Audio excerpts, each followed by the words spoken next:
Hello everyone, in today's video we have this nice problem. We have x is equal to x squared over 10 and we have to find the values of x. So let's get started. I'll be solving this problem in two ways. The first approach, I'm going to cross multiply.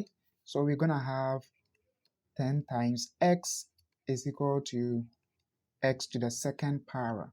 Then from here, I'm going to take x to the second power from each side of the equation,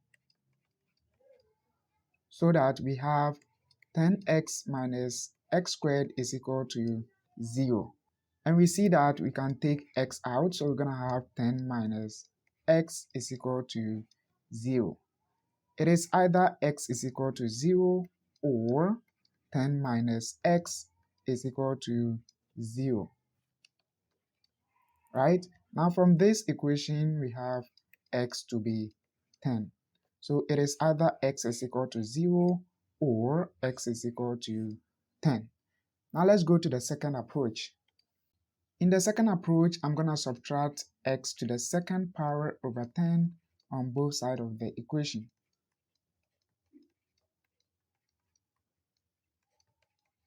So that we get x minus x squared over 10 is equal to 0. Then I'm going to multiply this x by 10 and then divide by 10 so that we have the same denominators. So we can easily combine them. We have 10, then the top we're going to have 10x minus x to the second power is equal to 0. From here, we're going to multiply each side of the equation by 10 again, so that this one and this will go. So we have 10x minus x squared is equal to 0.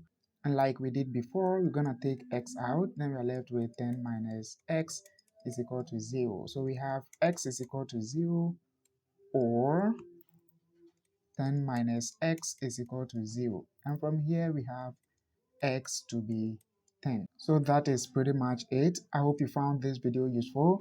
Please give it a thumbs up and also subscribe to my channel for more videos. Thanks a lot for watching. Have a nice day and see you again on the next video.